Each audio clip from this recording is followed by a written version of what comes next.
All right, good morning and welcome to another episode of the Liberty Dad Podcast, a discussion on politics and culture. I'm your host, DL, America's most objective libertarian. If you're tuning in live, thank you so much for giving me your time so early. It is early, especially for me, because I was up late last night on the Larry Sharp podcast. Saw somebody in the comments here. Let's see what it was at. Said, saw you on Larry Sharp last night. Very good conversation about borders from you and Ben Weir. I would say it wasn't too bad. I appreciate having conversations with people. I was up late, so the podcast started at 7. We went to just a little bit after 9, I think. And then you might think, well, Dale, you could just run and jump into bed and get up plenty early. Yeah, I don't just run and jump into bed. I had to take my dog for her walk, because she was like, yo, we doing this or not? So I had to take her for a walk, and then I had to kind of wind down, take a shower, so it was a good 10:30 before I actually got to bed. And then, probably closer to 11 before I actually fell asleep. But we're here because I'm that kind of host.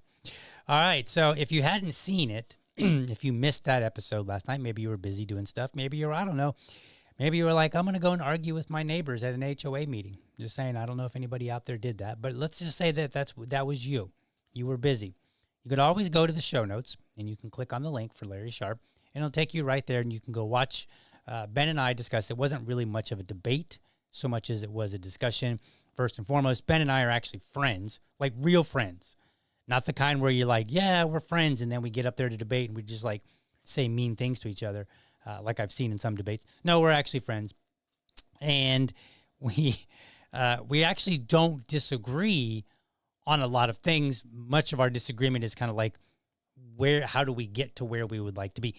So his society of, an ANCAP, anarcho-capitalist society, I don't object to. I just don't really see it as feasible. So, and it is so far out of reality for me that I don't bother thinking in those terms. But if we ever got to the point where we could get to that kind of society, I'd give it a shot. Why not? All right, so what are we going to talk about today? Well, Jimmy Kimmel is back on the air come, I believe, is it tonight? It might be tonight. It's either tonight or next Tuesday. I believe it's tonight, though. It's hard to know exactly what is at play here, but we can make some educated guesses. Many people are trying to claim that this is evidence the market is working, but your humble host is not so sure. So let's walk through the relationship between the entities that you've probably heard about. So you have Jimmy Kimmel. We all know who he is. He's the host and the executive producer of the Jimmy Kimmel Live late night talk show. That is produced by ABC Studios, and his show has been airing on ABC since 2003. Now, I talked about this yesterday, and I pointed out that his ratings have been going down for like a decade. So I'm already kind of like, I don't know. Is it really a market thing when his ratings were already going down for about 10 years? And then 2 or 3 years ago, he signed another contract that takes him through May of 26. Doesn't really sound like the market is saying much right there. Okay, so then you have ABC, the American Broadcasting Company. They are a major U.S. broadcast television network that distributes national programming, including late-night shows like Jimmy Kimmel Live, to local affiliate stations. Then you have Disney. We all know who Disney is. They own ABC as part of its Disney Entertainment division. That was acquired in 1996. They oversee ABC's content, production, and distribution decisions. Then you have Nexstar and Sinclair. Nexstar, or Nexstar Media Group, they are the largest owner of local TV stations in the United States. They operate or partner with about 200 stations, including somewhere between 28 and 32 ABC affiliates. Okay, they have markets in like Nashville, New Orleans, Salt Lake City. Then you have Sinclair, the Sinclair Broadcast Group. They are the second largest local TV owner in the United States. They operate roughly about 190 stations, including 30 to 38 ABC affiliates, Washington, D.C., and other major markets. Okay, they're also, a key to them is that they're known for having a very conservative-leaning ownership in operations. So that's key. All right, so now let's kind of put these together. So you've got Jimmy Kimmel, ABC, Disney. Okay, so Kimmel is his show is a flagship ABC program. It's fully under Disney's control. Okay, then you have ABC with Nexstar and Sinclair. ABC has contracts with Nexstar and Sinclair. Nexstar and Sinclair control about 63 of ABC's 205 affiliates. That represents about 25 to 30% of the U.S. TV audience. Then you have Disney, Nexstar, and Sinclair. Okay, ABC's owner, Disney, they negotiate reverse compensation deals with the affiliates. Okay, so now we have this picture of how everybody fits into this picture. Okay, you've got Nexstar and Sinclair. They own these local stations throughout the United States. And so they have certain contracts with Disney or with ABC, ABC owned by Disney. And then at the bottom of the totem pole here, you've got Jimmy Kimmel. He's just a talent. He's an entertainer. He's talent that gets to be on the air. Okay, so you see how that works. So now let's kind of revisit this timeline a little bit. September 15th. Let's see, what day was that? What day was September 15th? So that was Monday. So September 15th, Jimmy Kimmel Live, he makes some controversial remarks on his monologue. The next day, Tuesday, he doubles down on these comments during his broadcast. Then you get to Wednesday, the 17th. Okay, this is when we learn that FCC Chairman Brendan Carr, he condemns Kimmel on, who was it? It was, trying to think of his name here. Benny Johnson's podcast. Okay, and he kind of subtly threatens regulatory action against ABC, including potential license revocations. Okay, so he made those comments, and we talked about this yesterday, and I went through the record and said, all right, it's very clear that he was using soft power. Even Benny Johnson acknowledged it, right, in multiple tweets. He was on Benny Johnson's show, and then at no time did anybody in the administration or the FCC come out and say, no, actually, this is not true what Benny Johnson is saying.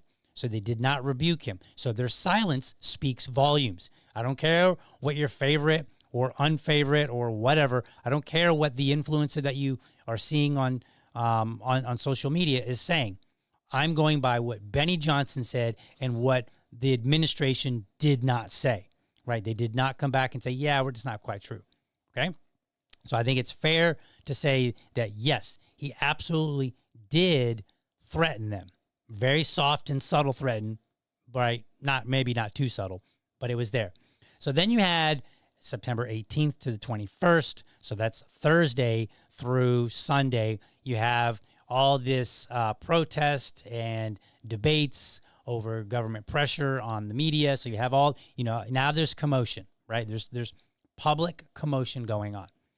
Then yesterday, ABC announced that the show will return on Tuesday after, quote, thoughtful conversations with Kimmel. Now, I don't know what that means exactly. We'll find out when his show airs.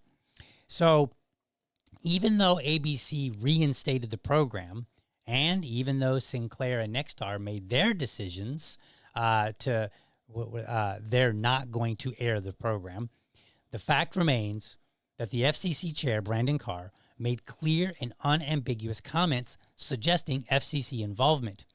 Again, discussed this yesterday. We also dove into whether or not the FCC Rule 47 CFR was in any way related to what Jimmy Kimmel said. Go check out that show from yesterday. None of that goes away. Just because they're bringing him back, that doesn't make all of the history go away. It's still there.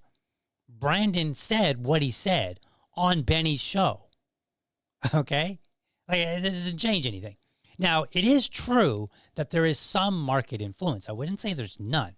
Okay? Sinclair, for instance, is known, like I said, for their conservative leanings.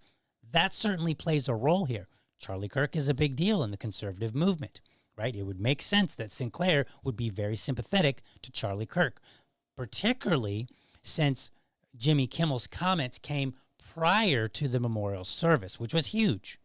Okay, so it doesn't surprise me that Sinclair might say, yeah, we're preempting the show, meaning we're not going to play it. We're going to exercise part of our contract that says we have the right to preempt television shows. Now, I don't know the details. I don't know whether or not there's a limit or any of those specifics, but they do have some level of preemption right. And so they're going to exercise it, and they're just going to play local news. The other thing to know is that Nexstar is working to secure a merger with Tegna. And that's relevant because, because the current FCC rule prohibits more than a single entity from owning or controlling broadcast television stations that collectively reach more than 39% of U.S. TV households. So in other words, Nexstar is right already about that at that cap. They've already got about 39% of U.S. TV households within their business domain. They want more. The merger with Tegna would require FCC approval, and that could involve divesting stations, relaxing the rule, or repealing it entirely. As Brandon Carr kind of suggested, because I believe he called it antiquated, or he might have used a different word. I think he said arcane. That might have been. No, that wasn't the word. Anyway, he basically suggested that the rule was that rule was out of date. So anyway, if approved, the merger would total 265 stations, which covers about 80% of households. Okay, you following all this here? In other words, you've got this merger that Nexstar is hoping to happen. You have the FCC who basically can say, whether or not that merger happens. Not even basically, it's just outright. They have the authority to allow that to happen or not, based on the current rule, based on Nexstar's current holdings in terms of how many stations that they actually already own, percentage-wise. So they need the FCC to give approval in some way, to in some way allow them to merge with Tegna, which will give them 80% of the household of television households. That 80%, they'll give them 80% of the stations that are out there. Okay, so I think this is all important to know. Now, where does Jimmy Kimmel fit? Where do his words fit? Where does Disney fit? And all this? Well, they're all working this out. And so there is some level of market play here. But again, we go back and we say, Brandon Carr said what he said.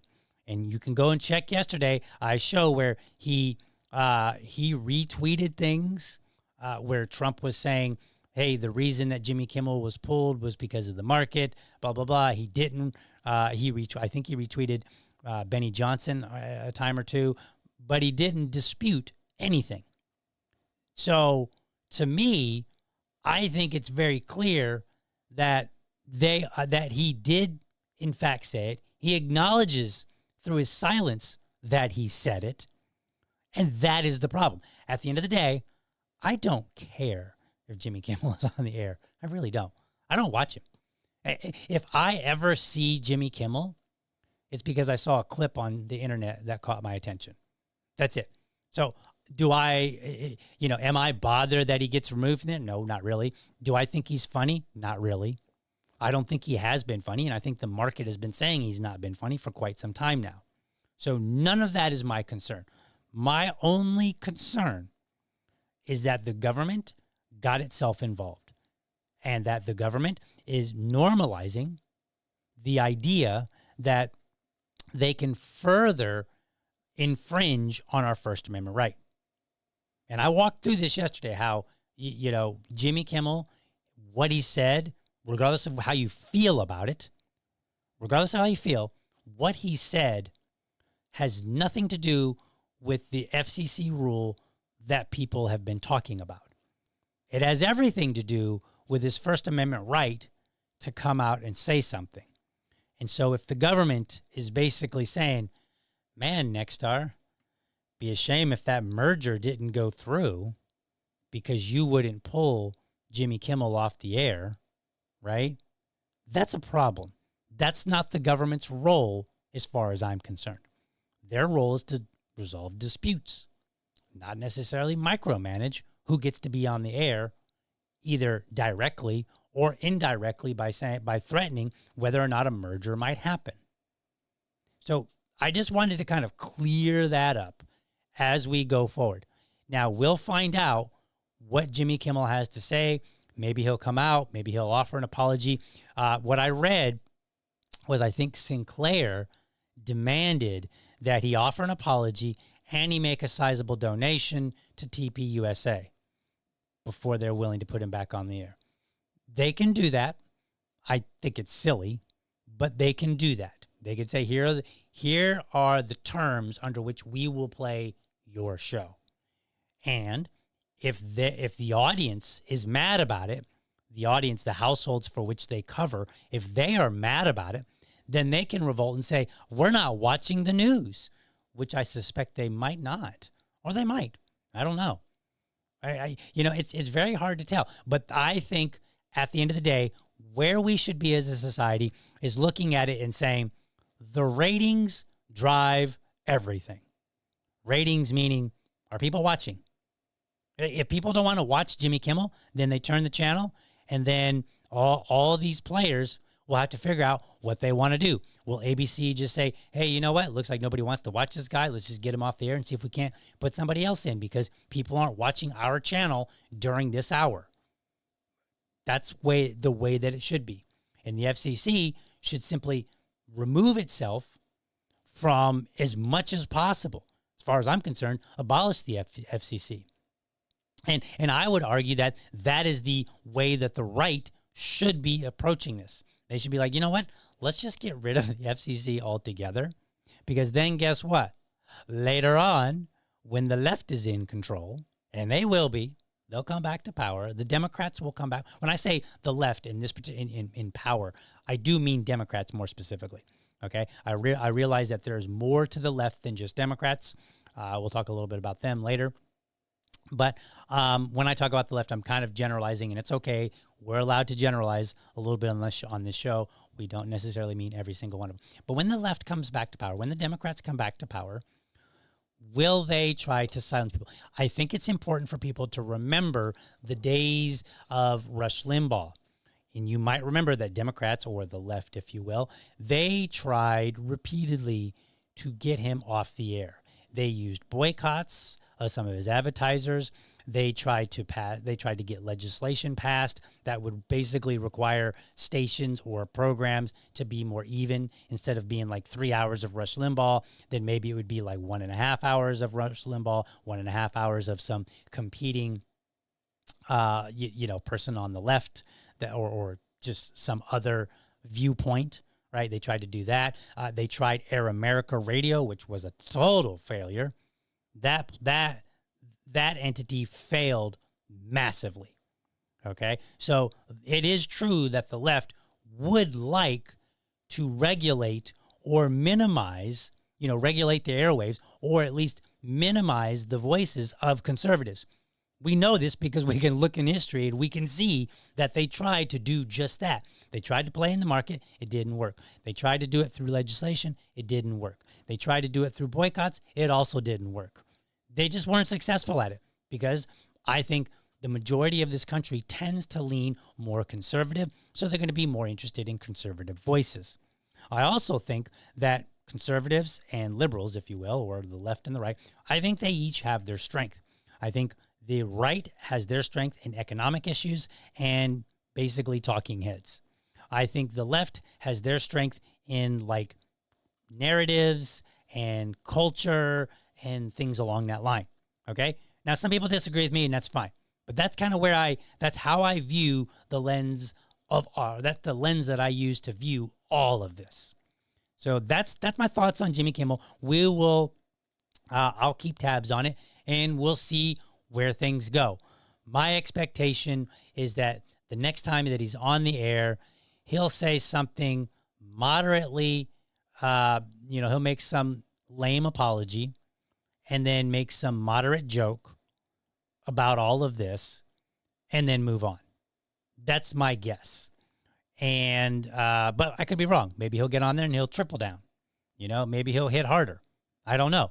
In my opinion, if I were him, I would probably just swing back harder because I don't really like my voice being silenced. And I would be upset, and I would be like, no, I'm going to say what I'm going to say. It was completely within the boundaries of not only the First Amendment, but all the rules that we have. And it wasn't like, yes, it maybe upset some people. Lots of things upset people. Get over it. So there's that. Let's see what else we got. Tylenol and Trump. This one was wild. I have very little opinion on what causes autism, meaning like virtually none at all.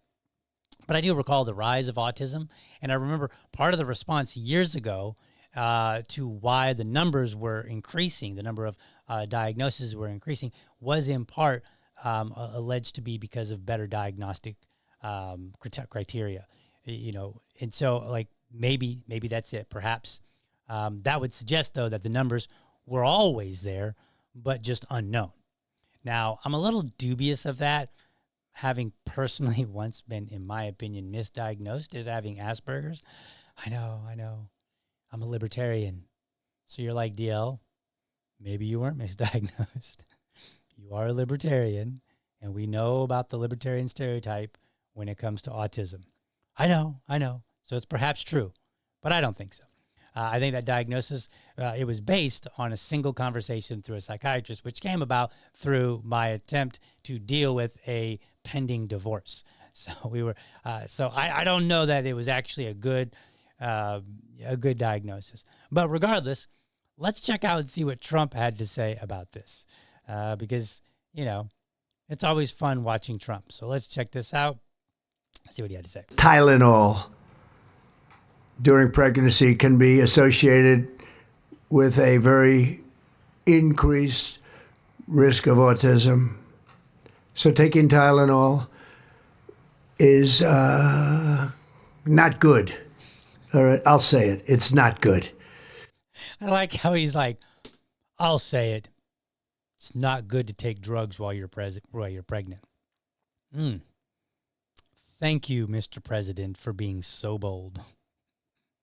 Because nobody would have ever said that. I'm sorry, it's just funny. And if you notice, he's looking down at his notes, and it still seems like maybe he's got bullet points. I don't know. But it's kind of weird to watch somebody look at their notes and still seemingly stumble to say it correctly, just to say it coherently, because he seems to be stumbling and just kind of like the structure of his sentences. I don't want to beat him up too bad on that, because whatever, I get it. He speaks all the time. That's practically his job, is to talk and tell people things, communicate, right? And I do it. And I understand that I've got my notes that I'm looking at, and sometimes I fumble it. But I'm a podcaster. I'm not the president of the United States. I would just kind of expect that if you're at the level of the president, you're probably a lot better than just a podcast bro. Anyway, let's listen. For this reason, they are strongly recommending that women limit Tylenol use during pregnancy unless medically necessary. That's, for instance, in cases of extremely high fever, that you feel you can't tough it out, you can't do it. I guess there's that. It's a small number of cases, I think. But if you can't tough it out, if you can't do it,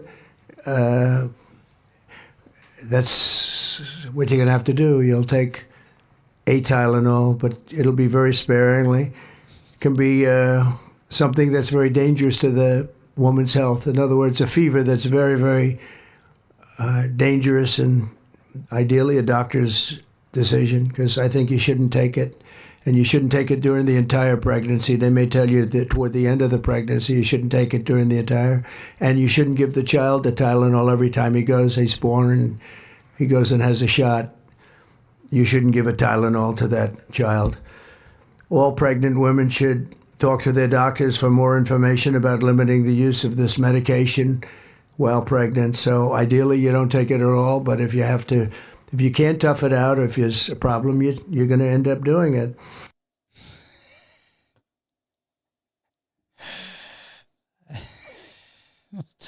Let me go to the live chat here, because I love this comment here. Joe says, if my doc spoke like this, I'd get a new doc. I agree. Now, in fairness, he is not a doctor, but nothing he said there should have been that difficult. He should have been like, look, we're reevaluating this, or we believe that there's a strong connection here.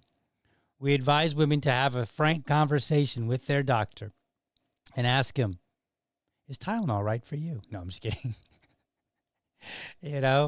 But go talk to your doctor and say, hey, what are the concerns? What are the risks, right? We're going to be putting out more information. We'll let you know what we found. But it was weird to be like, if you can tough it out, then tough it out. But if you can't, maybe you take a little bit, but you shouldn't take it. But then if you do take it, maybe toward the end of pregnancy, but not throughout the pregnancy. It's just like all over the place. It made me think that the president has ADHD because his mama took Tylenol when he was in the womb. No, okay. It's not funny. It's not funny. Okay. We're going to be serious here. Okay. Sorry. All right. So let's go to this next video of him. And this one's now, we're going to make fun of him just a little bit more because we're not quite done yet. So here we go. Okay. That's not the video. I clicked on the wrong thing. Let me try this one. How about this? Effective immediately, the FDA will be notifying physicians that the use of let's see how we say that. Acetaminophen. Is that okay? Now, I'm not going to look again. I'm lampooning him. I'm kind of making fun of him because he's the president. That's what we do here in America. Okay. But if he has trouble saying acetaminophen, fine. I'm not going to give drug names can be difficult. Let's not pretend like they aren't. And let's not pretend like if you walked up to people on the street and you just showed them the word and you were like, pronounce this, that they'd get it right, repeatedly. You're going to see like very few people probably are going to get it right. Okay. Because there's a reason why we use these labeled names like Tylenol and ibuprofen, right? Because the drug name, the actual drug name, can be difficult to pronounce. This is why like every parent freaks out when their kid starts getting into dinosaurs, because they're like, oh crap, I'm going to have to read this dinosaur book and the kids are going to correct me on how to say all the dinosaur names, right? We're good with Brontosaurus and T-Rex. And then you start getting in some of these more complicated ones and all of a sudden we're like, right? So we sound just like the president. So, but it's still funny, right? So it's still funny. Let's continue listening to what he says. Is basically commonly known as Tylenol during pregnancy, can be associated with a very increased risk of autism. So taking Tylenol is not good. Okay. All right, I'll say it. I probably should have merged those two together. I found two different clips, so apologies for that. Anyway, as the debate rages, I did what I love to do because I was curious. Because a lot of people are like, oh my God, I can't believe he said that. It's vaccines that cause autism. And some people are like, like the people that don't believe vaccines cause autism, they're like, well, it's not vaccines and it's not Tylenol. That's absurd. Like, what is this president talking about? So I did what I love doing, which is I checked what was said in the past. Okay. So what that means is I go to Google and I just type in Tylenol and then I type in autism. I hit enter and then there's a button where you can narrow your results by date. And so what I did was I said, give me the results prior to 12/31/2020. So I wanted to go back, a few years. I don't want to just go back like, last year and before. I wanted to go back several years because if there's any link whatsoever, we should be able to find it prior to 2020, presumably. Now, it's possible they could have found a link in 2020. So anyway, here is what I found. I found this. So this one is from Healthline. Headline from the Healthline. Long-term use of Tylenol risk during pregnancy may raise risk of autism, ADHD. Researchers say pregnant women who use acetaminophen see, I'm going to have trouble with it now. Products for 4 weeks or more can increase their unborn child's risk of autism and ADHD. Okay, and this was written in 2019. Is it 2019? Let me see. I think let me make it a little bit bigger so that I can see it. Yeah, 2018. I'm sorry, I shouldn't have highlighted it. Anyway, so 2018. Then we have this one here from Science Direct, and this one says evidence the U.S. autism epidemic initiated by acetaminophen, Tylenol, is aggravated by oral antibiotic amoxicillin. I can't pronounce the second one. Clavulanate. I'm going with that. That's what I'm going with. Okay? I'm not the president. If I was the president, I would have like people be like, I'd be like, yo, tell me how to say this. Go find out. Go find a doctor and tell me how to say this. But I'm just a podcast bro, so I get a little bit more flexibility. Anyway, and now exponentially by herbicide glyphosate. That's interesting. So this suggests that not only does Tylenol, potentially cause autism, but Tylenol in combination with other things increases the risk even more. So I found that kind of interesting. What else we got? We got another one here. Oh, and that one, let's see, that one was from 2018. So you got 2018. So then we've got this one from the NIH. NIH-funded study suggests acetaminophen exposure in pregnancy linked to higher risk of ADHD, autism. And this is from October 30th, 2019. And then this last one here, this one comes from John Hopkins. Taking Tylenol during pregnancy associated with elevated risk for autism, ADHD. A John Hopkins study analyzing umbilical cord blood samples found that newborns with the highest exposure to acetaminophen were about 3 times more likely to be diagnosed with ADHD or autism spectrum disorder in childhood. And this is again from 2019. I didn't really see much prior to say before 2018. I didn't see much. There were a couple that were suggesting, and I saw some things that were related to some lawsuits. So apparently this has been a conversation that's been had for years now. Okay. Now, personally, I'm a little dubious that Tylenol is necessarily responsible for the sharp rise, but because in order for that to be the case, the administration or anybody making that claim, they would need to demonstrate a clear increase in usage by pregnant women. So if you say, okay, autism went up, you've got a couple of reasons, right? Number one, perhaps we're getting better at diagnosing it. I don't really know that that's the case. I mean, like, how difficult is it to diagnose autism? Now, perhaps it's more high-functioning autism. Maybe we have, maybe autism overall is up, but it's primarily higher-functioning autism. Fair enough. Okay, that might be the case. Maybe you've had a surge of, more subtle autism that can go under the radar. So I would buy that if that is the case. The other option here is that something has changed in society and is now causing it. And so if it's Tylenol, then you'll have to demonstrate why pregnant women, you have to demonstrate that more pregnant women have been taking Tylenol more regularly in order for that link to be clear. Otherwise, I'm going to say it's probably something else.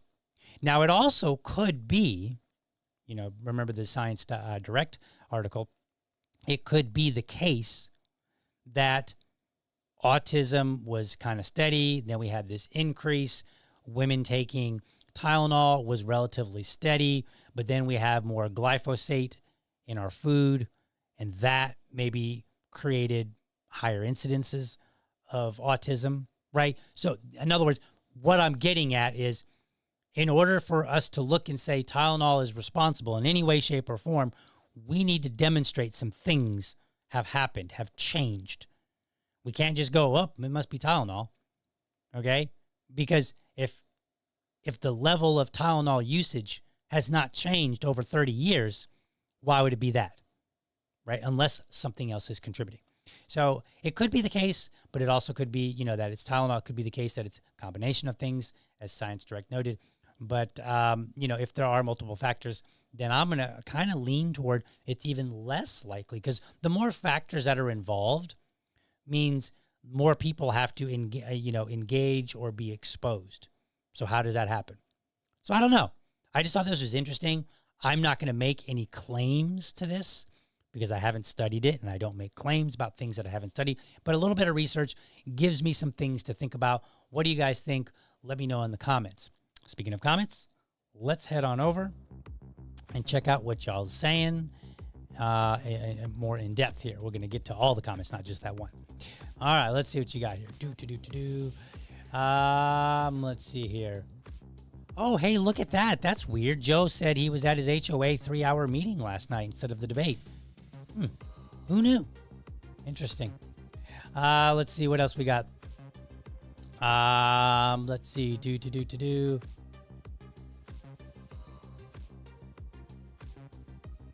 That Liberty lady said, I mentioned yesterday to Mark K that the FCC will now start coming after podcasters. He said, well, technically they would come after the podcast companies that own the podcasters. He didn't seem, where's the rest of that comment here? He didn't seem concerned, which I thought was odd since he owns a media company and has 2 podcasts and had been canceled on YouTube multiple times. He may not be concerned because Trump is in office right now. Because I think the problem with the right now is that they're a little bit too much on their high horse. They're high off of owning the libs, if you will. And I think they are making mistakes, and they will find out in the long run. So right now, will the Trump administration go after right-wing podcasts? If they go after them at all? Not really. Will they go after the companies that own them? Probably not so much, right? But you might start seeing them go after left-wing ones, particularly Antifa, which we'll talk about here more in a moment. So I think that's what's going on, and I'm not belittling Mark K. I'm just saying there does seem to be on the right this kind of high, if you will, and in my opinion, they're not thinking straight and they're not thinking long term and saying, is this a good idea? Like, look at the comments regarding the FCC and Jimmy Kimmel. A lot of people were just like, I don't care. They've been doing it to us. Now it's their turn. And I'm like, I get the feeling, totally get it. But remember, they will come back to power, and whatever you have normalized, whatever things that you have put into place, they will now have access to. Do you want them to do to you, with the FCC, what you're now doing to Kimmel or you're supporting? Like, is that what you want? And I feel like a lot of people on the right are just not thinking that far ahead. They're just like, nope. We're going for the here and now. So we will see. What else you got in here? Forcing somebody to make a donation to a place they would never make a donation to begin with is the stupidest thing I've ever heard in my life. I agree. I think it's dumb. I think it's honestly, I think that's kind of like it forces them into a corner. It's like, hey, you make a donation to this, knowing that they probably wouldn't. And so it kind of exacerbates it. So like there's been this conversation about dialing it down. That's not dialing it down to demand that they give a donation. By the way, I will point out, this is very common for wealthy people to get in trouble with the law and then give a donation as part of their sentence. Like, somebody maybe gets busted drinking and driving, and then they come out and they're like, I'm really sorry. It's not how I usually am, blah, blah, blah. And then they're like, I'm giving a donation to, Drunk Drivers of America or whatever organization, right? Just to show you that I really mean this. All they're doing is buying you off. That's all that is. Just a payment. It's extortion in a sense. Like, hey, you pay this money, we'll stop yelling at you and we'll stop fighting you. That's basically that's mob tactics. So anyway, let's see here.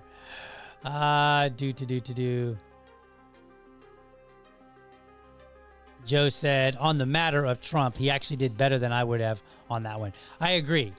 I stumbled with acetaminophen on this podcast multiple times.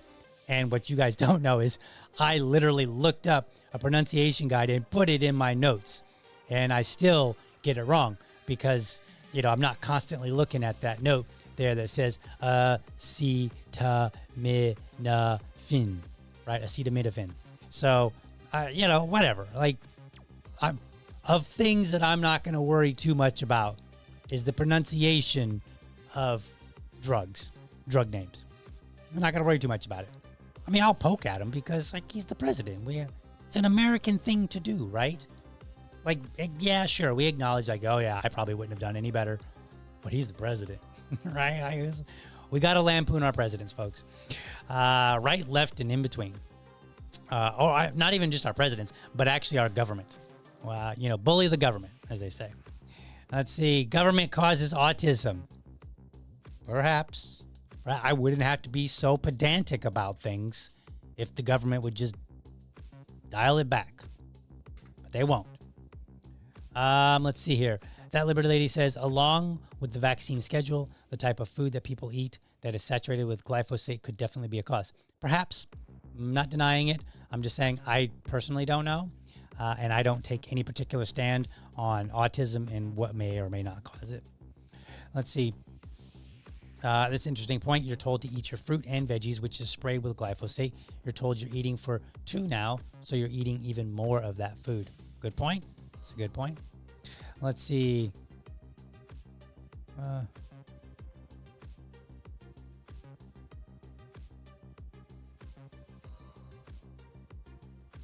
Let's see here. Let's see. Okay, so you're saying I was trying to read the comment and make sure that I understand the context here. So you said, I do know one thing. Nobody was effing talking about this before RFK. It was not a public conversation. You are correct. All I'm doing is pointing out and saying, for people that are making fun of the president and RFK for this link, and they're like, what are you talking about? That doesn't make any sense. It was it was coming out of science literature prior to the president.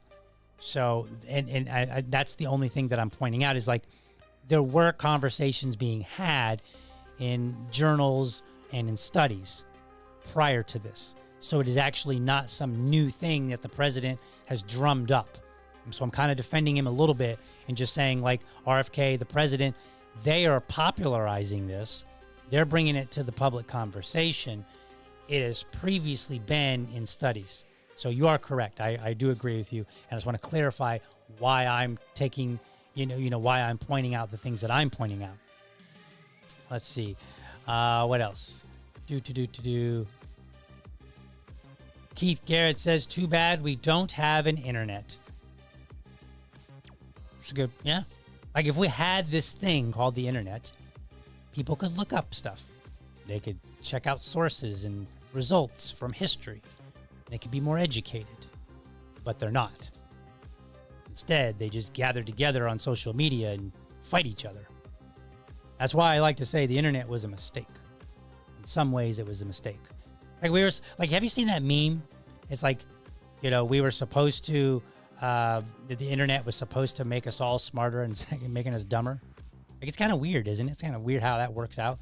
Like, we have all this access to information, and yet we gravitate frequently, not always, but we gravitate toward dumb stuff. We're fighting like Jerry Springer on social media. Like, how many times have you seen somebody like, Grok, is this true? Okay, well, AI gets it wrong sometimes, and sometimes there's nuance, but people would just rather try to dunk on somebody else using AI and be like, haha, I'm smarter than you. But like, no, you're not, because you guessed, and then you had to have Grok come along and kind of reaffirm what you believed you knew. So it's a weird and wild world out there. But anyway, let's see. I think that's all for the comments. So let's go ahead and get into the next thing here. So we're going to talk a little bit about Antifa, and then we're going to get out of here. So we're going to talk. So Trump, he signed another executive order, and he designated Antifa as terrorist. All right, so let's read. I'm not going to put it up on the screen. I'll just put a little image here up on the screen. That'll be good enough. And so I will read it to you, but here it is, designating Antifa as domestic terrorist organization. You know what I want to do? Let me, let's do this. How about there? You like that? I like that. I like that picture better, or that background better. So anyway, let me read this to you guys, and it's not very long. Antifa is a militarist, anarchist enterprise that explicitly calls for the overthrow of the United States government, law enforcement authorities, and our system of law. It uses illegal means to organize and execute a campaign of violence and terrorism nationwide to accomplish these goals. This campaign involves coordinated efforts to obstruct enforcement of federal laws through armed standoffs with law enforcement, organized riots, violent assaults on immigration and customs enforcement and other law enforcement officers, and routine doxing of and other threats against political figures and activists. Antifa recruits, trains, and radicalizes young Americans to engage in this violence and suppression of political activity, then employs elaborate means and mechanisms to shield the identities of its operatives, conceal its funding sources and operations in an effort to frustrate law enforcement and recruit additional members. Individuals associated with and acting on behalf of Antifa further coordinate with other organizations and entities for the purpose of spreading, fomenting, and advancing political violence and suppressing lawful political speech. This organized effort, designed to achieve policy objectives by coercion and intimidation, is domestic terrorism. Section 2, designation as a domestic terrorist organization. Because of the aforementioned pattern of political violence designed to suppress lawful political activity and obstruct the rule of law, I hereby designate Antifa as a, quote, domestic terrorist organization. All relevant executive departments and agencies shall utilize all applicable authorities to investigate, disrupt, and dismantle any and all illegal operations, especially those involving terrorist actions, conducted by Antifa or any person claiming to act on behalf of Antifa, or for which Antifa or any person claiming to act on behalf of Antifa provided material support, including necessary investigatory and prosecutorial investigations against those who fund such operations. And then it goes on to say this order shall be implemented consistent with applicable law. This order is not intended to and does not create any right or benefit, substantive or procedural, enforceable at law or equity by any party against the United States, its departments, agencies, or entities, its officers, employees, or agents, or any other person. Okay, so that's it. That's the order. They've basically said Antifa is domestic terrorist. Now, my concern here is that people are really not that familiar with who Antifa is or how they organize themselves. So I want you to check out this clip from my friend, Dr. Karlin Borsenko. So she studies the left and has been doing so for 4 or 5 years, quite a while now. And she will, on her podcast, she will say, Antifa believes this, or the far left believes this. And then she'll show you one of their meetings that they've maybe had on Zoom or whatever, where they're talking about it. So she will cite you primary sources. She will go right to them and say, she is saying this. Look at what they're saying. They match. So go, if you really want to dig in deep, she has hours and hours and hours of podcast material that you can watch and check out. But here she is on Fox News. So let's go ahead and play that really quickly. Here we go. Karlin Borisenko is an undercover investigative journalist for Decode the Left who's infiltrated these terror cells. Karlin, tell me about how these people train. They look pretty militaristic. Yeah, absolutely. They do have sessions where they bring in people with military experience. Anti-war is a very big thing for Antifa, so they do hand-to-hand combat trainings. I was just undercover with them in New York City over the weekend, where they had a whole self-defense class where they were teaching people how to violently, confront the police, but also defend themselves if they needed to be put in that position. And why do they always get out of jail so quickly? You see all these people get popped, they get bailed right out, and charges never stick. How is that?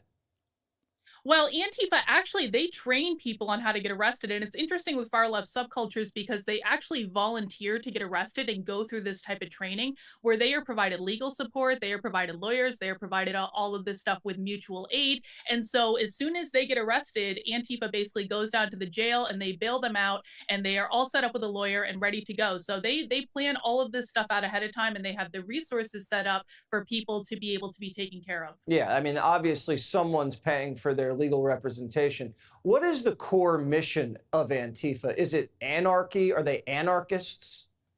Yeah, Antifa are anarchists. Their primary goal is the violent overthrow of the federal government. I cannot emphasize this enough. We've been hearing a lot of talk about civil war over the last couple of years between Democrats and Republicans, red versus blue. I firmly believe that the real civil war we have coming is the radical revolutionary socialists and communists in Antifa versus the federal government. That is their goal. That is their only goal. And people need to start taking this problem very, very seriously. All right. So there you have it. I think she's absolutely correct. If you want to learn more, I'm not going to try to go in depth because honestly, there's just simply not enough time. And she has hours and hours and hours. She's already done it, but I'm just kind of giving you this idea. Here's my concern with this. They've designated them as a terrorist organization, and I don't necessarily disagree. If you want to overthrow the U.S. government through a violent revolution, and we're not talking about something that the founders envisioned where they said your government has become tyrannical and you need to reset it. We're not talking about that situation. We're talking about the left. They don't believe in any of that in the first place. They have their own vision of how the world should be.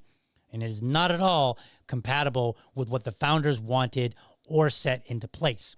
Okay? So they're an entirely different breed of people. So if you're that kind of person and you want to violently overthrow the government, because you hate capitalism, which is basically, if you want to summarize it, that's basically it. Then yes, you are a domestic terrorist. The same as we had way back in the day, if you remember, ELF and ALF, the Environment Liberation Front, the Animal Liberation Front. They try to protect the environment and protect animals, and they would engage in violence. They would, it's kind of weird, they would burn down entire car lots, because they were saving the planet by burning them down.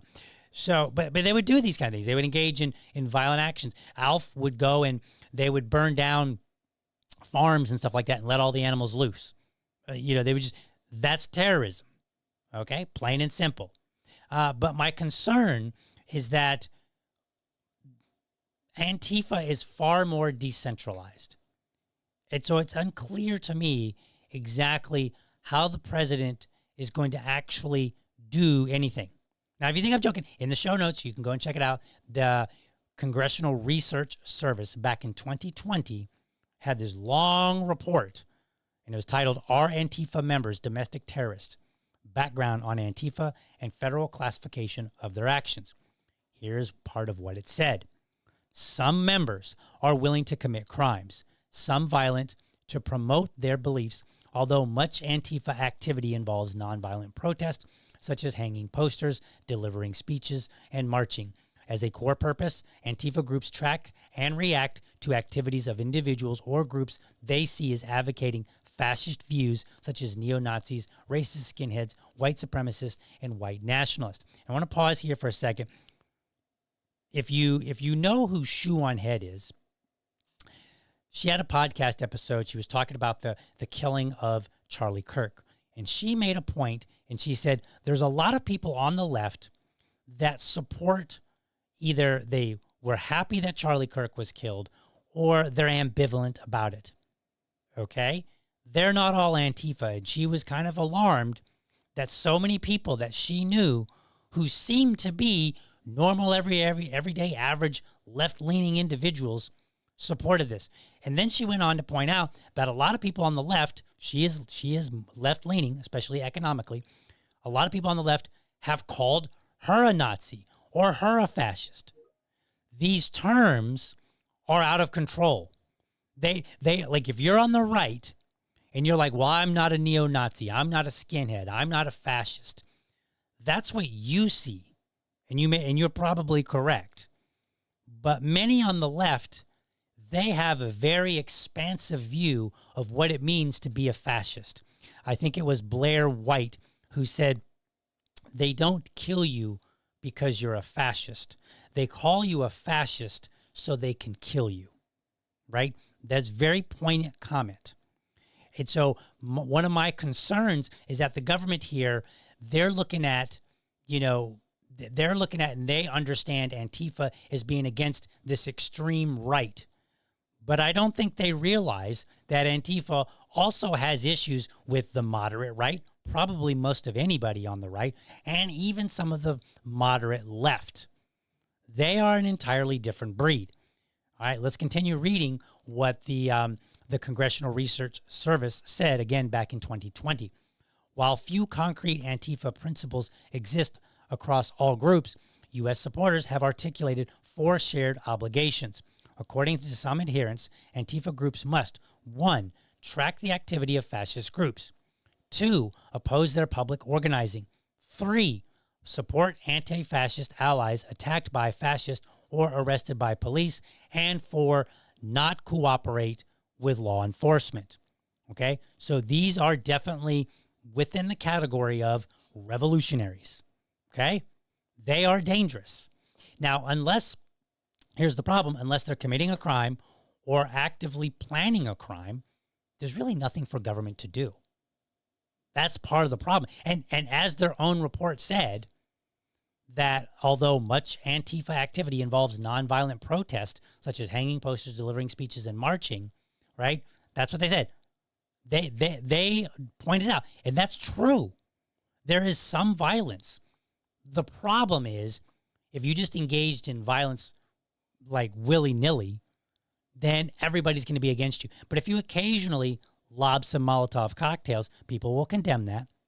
But if you're able to hide behind, protests, posters, speeches, and marching, then that allows you to spread your message and grow larger and larger, right? So I think this is part of the problem, is that there's not much to do if they're not actually committing a crime. And I'm not sure that the government really has a full handle on who the group is, especially if they're saying, well, we're going to take this decentralized group and we're now going to classify them as a terrorist organization. They're not an organization. There is no top-down leadership. There is no leader that you can arrest and then the group crumbles. That's not how they work. They are extremely decentralized.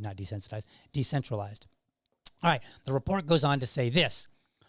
While the FBI has confirmed that Antifa and other extremists are subjects of ongoing domestic terrorism investigations, it declines to designate any organization a, quote, domestic terrorist organization. Doing so may infringe on First Amendment protected free speech. Belonging to an ideological group in and of itself is not a crime in the United States. Further, as previously stated, Antifa is a decentralized movement, and law enforcement designation of Antifa as a singular group may prove to be difficult.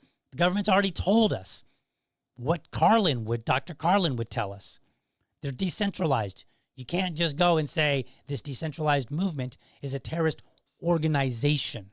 That doesn't mean that they're not engaging in terrorist activities. That just means it's not an organization. You cannot treat them as if it were like the KKK, which has a structure, which has leadership, which has, some level of, hierarchy. That's not how this works. My concern with the government is that they have now designated a group that the FBI has previously testified is decentralized and not so easily viewed as a singular group. Further, my concern is that people are less familiar with Antifa than they believe, or that they think they will be easily rounded up, watched, or even stopped. And lastly, I'm concerned that ignorance about Antifa may lead to misidentifying association or other groups.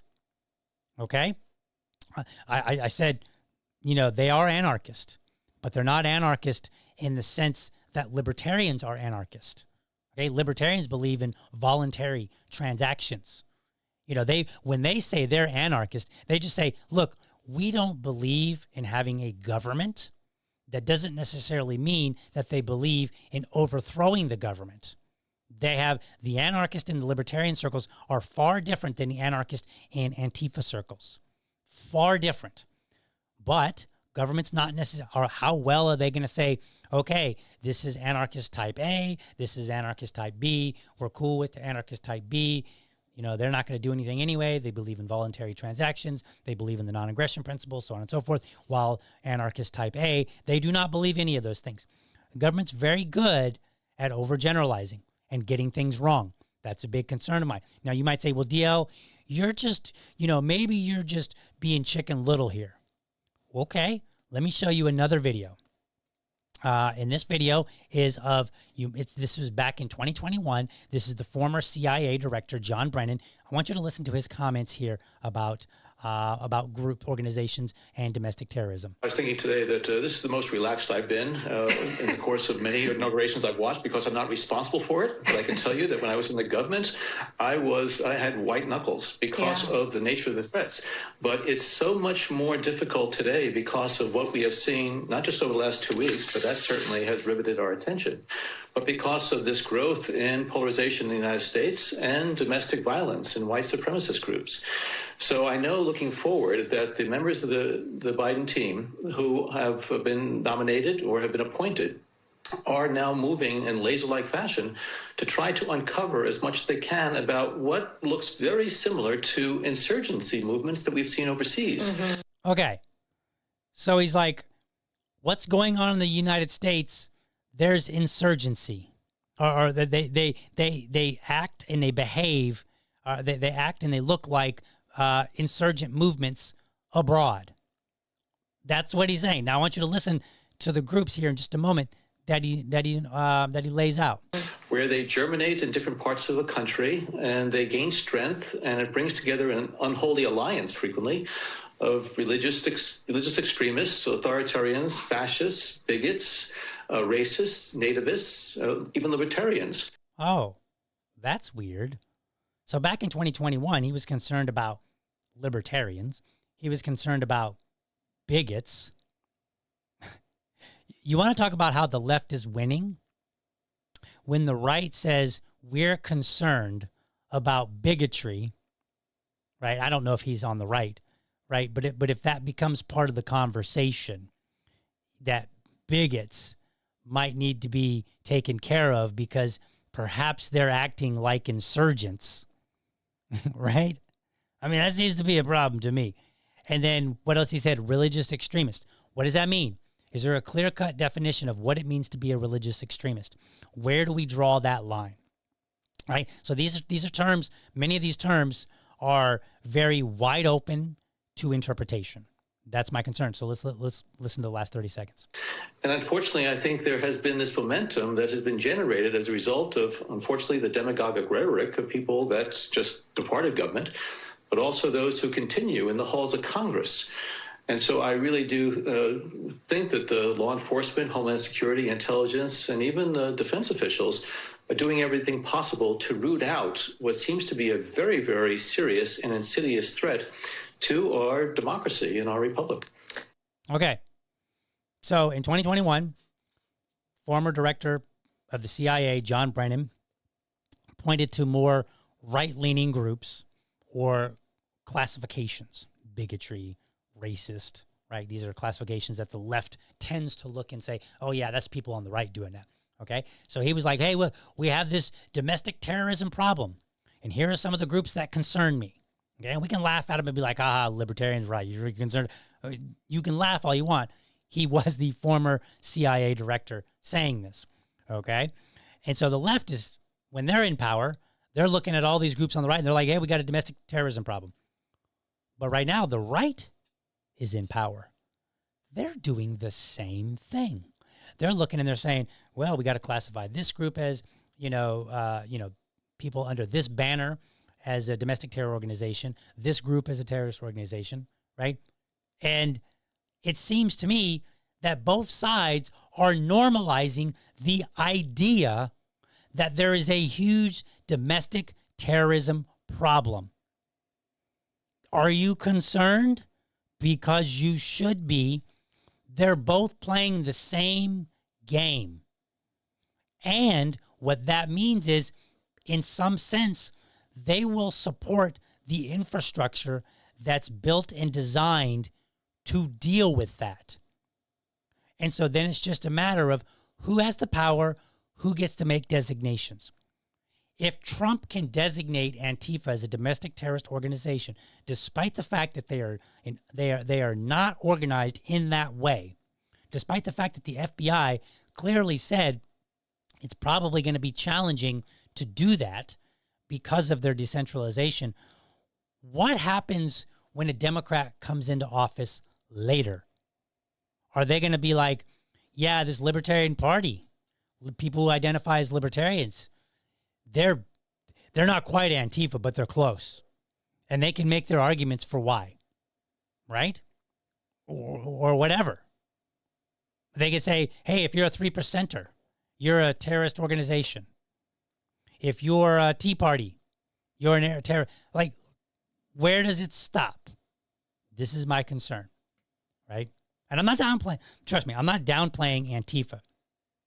All I'm looking at is saying, I think we need to be concerned that the government won't get it right and the wrong people will be targeted while those who are prepared to be violent continue to fly under the radar. You heard it in the video. He was Jesse Waters. He asked Dr. Carlin, he said, why is it that they get out of jail so easily? And she's like, they volunteer to go get arrested and they have the resources backing them up. So for me, what I've been seeing is right now, the Trump administration, people on the right, they're going after easy targets.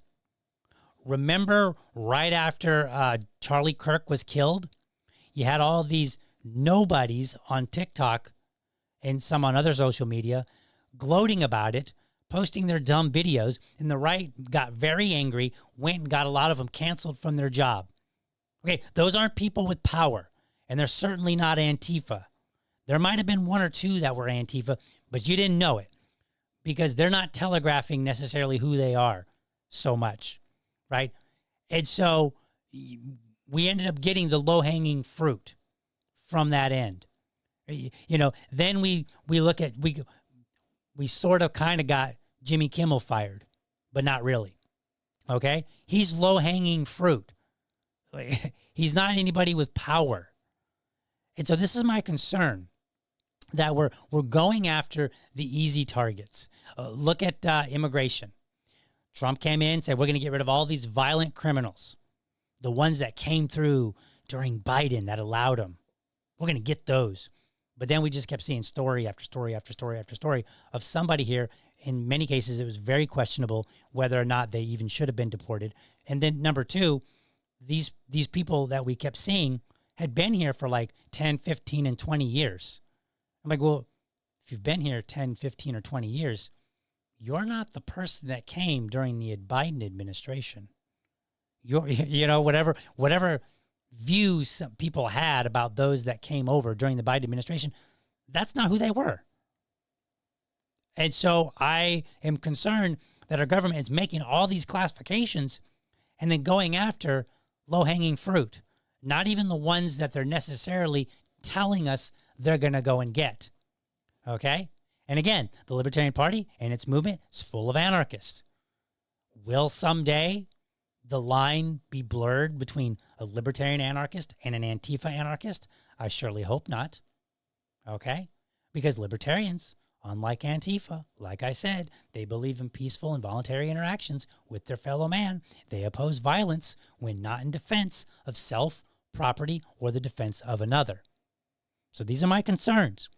I think we need to start being a bit wiser in how we approach the culture war, and how we approach our legislation, and how we choose our leaders, and how we hold them accountable. But I feel like we're not doing that. And everything I'm saying is completely peaceful. It's completely within the boundaries of the system that we have. We're not doing it, and I think we're going to pay the price in the future. Let's go to the comments. Let's see what you guys are saying, and then end this show. What we got here? That Liberty Lady points out, yep. Oh, we don't have it on the screen. Let's put it up on the screen here. Boom. She says, yep, anarchists are automatically thought to be violent. I do align more with anarchy, and I do not violate the non-aggression principle as long as you don't violate the non-aggression principle toward me. Fair enough. Let's see here. Keith points out, anarchists are not automatically violent. Completely agree. Let's see what else we got in here. Keith points out, the NAP allows for self-defense and defense of others, I believe. It does. And it includes proportionality, which, and I've used this analogy before, I've said, if a husband and wife are yelling at each other and, maybe the husband cheated on the wife and she slaps him, which would be not an unreasonable response, that doesn't mean he gets to go out, pull out his firearm and shoot her. Okay? That's well out of proportionality. But if they're arguing because the husband did something that he wasn't supposed to do, whatever it might be, and the woman come after him with a butcher knife, well, that's a different story. Right now, he's got to defend his life against his wife, who is coming at him with a deadly weapon. Okay, so proportionality is a part of the non-aggression principle. Let's see what else we got. Interesting. Government, an organization that maintains a monopoly of force and violence. It sure does. Right? In some ways, some people might argue that the government is a terrorist organization, though they would not like to hear that. Let's see what else we got here. Yes, follow the money. What I would like for people on the right to do is to make it a habit of saying, all right, who's funding these people? Because here's the thing. If people are signing up under Antifa, the Antifa banner, if they're signing up to get arrested, perhaps to figure out the system or whatever it is that they're up to, and they're doing it because somebody's like, we'll bail you out. We got your back. We'll make sure that you don't see jail or all that good stuff. Well, if you figure out where the money is and you shine a light on that, then how many of these people would be willing to be Antifa if they don't have the money and the backup behind them? Right? Like, that's a nice and peaceful way to disrupt the organization and get it right. But we're not doing that. And I don't think we will see that. Let's see, that Liberty Lady says, I'd like to remind everybody that during COVID, the jackass Klaus Schwab is recorded saying libertarianism is the biggest issue because they want to tear down government. I've got the clip. I agree. I remember seeing that clip. He said that. And here's the thing. When libertarians say we want to tear down the government, all we simply are saying is we'd like to roll it back and take away some of the authority and either get rid of it entirely or shift that authority, if you will, into the private sector. So, For example, instead of having like maybe the FDA, you might have an organization that operates independent of government, that is in the private sector, that evaluates and puts a stamp on food and says, we have confirmed that this food is healthy and the companies that have produced it have followed all these particular guidelines. Like all these things can exist in the free market. Let's see what else.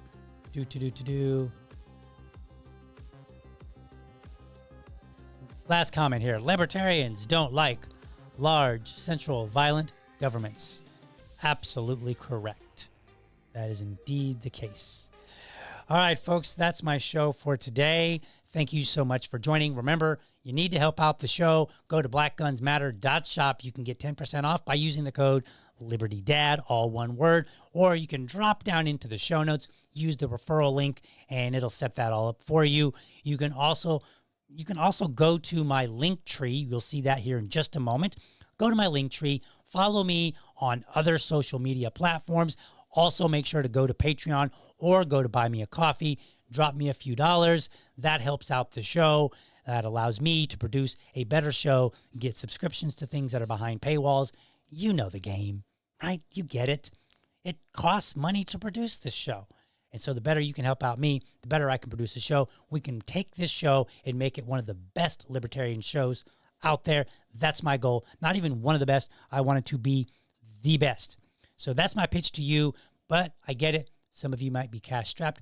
If you can't do that, at least make sure that you like my show on all my channels. You maybe forward it to some friends, clip it and put the media out there, tag me in it. If you tag me with a clip from my own show, I'll, give you a retweet or a repost or what have you.